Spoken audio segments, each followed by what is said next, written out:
네, 저희 자막으로 나오고 있는데 이렇게 탄핵 공작에 대해서 윤 대통령도 직접 언급하고 있고 정일정 의원도 같은 취지의 얘기를 계속해서 하고 있습니다. 국민의힘에서는 이렇게 방금 나왔듯이 곽종근 전 사령관뿐만 아니라 홍장원 국정원 차장도 역시 박선원 의원 아니면 박지원 의원이랑 관계가 있었던 거 아니냐. 혹시 체포 명단도 민주당 의원들이 대신 써준 거 아니냐. 뭐 이런 의혹까지 제기하더라고요. 글쎄요. 저는 뭐 공작을 운운하는 것은 일종의 소음이라고 생각합니다. 기본적으로. 그리고 또 이제 여든 야든 정치인들이 근거가 부정확하거나 혹은 논리가 박약함에도 불구하고 양측 모두를 공격하는 어떤 도구로 공작, 음모를 운운하는 것은 저는 뭐 온당하지 않다라고 생각합니다. 자, 그런데 지금 왜 국민의힘에서 공작이라고 주장하고 그 공작이라는 주장에 보수 지지자들이 호응을 하고 있는가? 그걸 다시 돌려보면 국회에서 이 사건 이 계엄 초기에 이 순진한 군인들이 진술했던 그 진술 내용이 헌재에서 혹은 훗날 대부분 입장이 바뀌거나 신뢰도가 크게 떨어졌습니다. 다시 말씀드리자면 여인영은 체포 지시가 없었다고 주장을 했고 이진우도 체포 지시나 의원을 막으라는 지시를 내가 한 적이 없다라고 주장을 했고, 자, 김현태는 민주당에 이용당했다고 주장을 하고 있고, 홍장원은 자신이 모시는 국정원장에 의해서 신빙성이 무너지고 있습니다. 자, 남은 사람이 곽종근인데, 제가 곽종근은 안타깝게도 요원인지 인원인지 의원인지에 대해서 갈짓자 행보를 보이면서 저는 이 사람의 말을 더 이상 신뢰하지 않습니다. 예. 중요한 건 국민 모두가 화면을 통해서 TV를 통해서 12월 3일 계엄 사태를 봤다는 것입니다.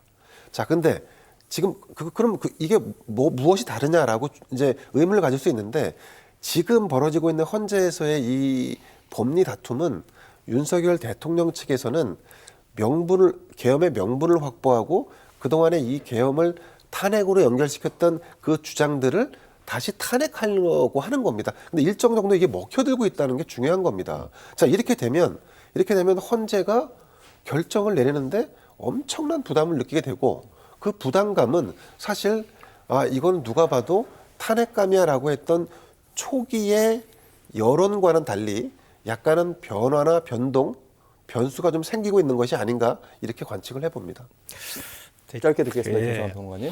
홍장원 1차장 메모와 관련해서 오늘 그 조태용 국정원장이 또 얘기하기도 하고 그랬는데요. 지금 이제 민주당 의원들 홍장원 1차장이 접촉을 해서 예를 들면 그래서 그 과정에 공작이 있었다 이렇게 얘기를 하는 건데요. 그래서 국회 측 변호인단에서 탄핵소추위원들이 질문을 했잖아요. 왜 계엄 전날 성일종 의원하고 전화 통화를 했습니까? 왜 김건희 여사하고 두 차례 문자를 주고받았습니까? 왜 12월 3일 날 문자 답변을 했습니까? 또 어떤 문자를 나눴습니까? 그랬더니 기억나지 않습니다. 성일종 의원과는 그냥 자주 통화하는 사이입니다. 이렇게 얘기하잖아요. 아니, 홍장원 1차장이 야당 의원하고 연락을 주고받았다고 하는 걸 가지고 야당에서 모든 메모를 만들어줬다거나 공작을 하는 것처럼 얘기하는데 그건 그러면 어떻게 설명할 겁니까? 그거는. 이해가 안 되는 거고요. 그리고 지금 조태용 국정원장이 오늘 홍장원 1차장한테 계엄 당일날 정치인 체포 지시와 관련해서 이야기를 전에 들었다고 얘기를 했거든요. 보고받았다고 하지는 않았고요. 제가 볼 때는 책임을 지지 않기 위해서 일부러 보고라는 표현을 안 쓴 것 같은데요. 왜냐하면 보고를 공식적으로 받게 되면은 거기에 따르는 행정적 책임이 뒤따르거든요. 근데 이야기를 전해 들었다는 얘기는 홍장원 1차장은 계엄할 때부터 공작을 폈다는 얘기가 되는 거잖아요. 누가 그걸 납득할 수 있겠어요. 그러니까 아까도 이제 김대현 평론가께서 잘 지적해 주셨지만 소음을 만드는 겁니다. 그래서 진짜 소음과 정보를 구분하지 못하게 만듦으로써 국민들이 헷갈리게 만들고 지지자의 경우에는 자꾸 믿고 싶어 한단 말이에요. 그러니까 믿고 싶어 하는 인간의 심리들을 활용해서 자꾸 일종의 선동을 한다거나 탄핵 반탄몰이를 하려고 하는 그런 전략이 담긴 거라고 생각해요. 거기에 다수 국민들이 반응하고 있는 건 사실인데요. 보수 전체라고 생각하지는 않고요. 윤 대통령이 말한 것들이 보수 전체가 다 공감한다고 생각하지도 않습니다. 저는. 근데 홍장원 이분이 좀 이상하긴 이상합니다. 알겠습니다. 이를테면 뭐 인사청탁을 한다든지 이런 거는 그 얘기는 다음에 네. 하시죠. 알겠습니다. 알겠습니다. 알겠습니다. 두 분의 오늘 공통된 말은 윤석열 대통령의 전략이 어느 정도 먹히고 있다. 이런 말씀 들었습니다.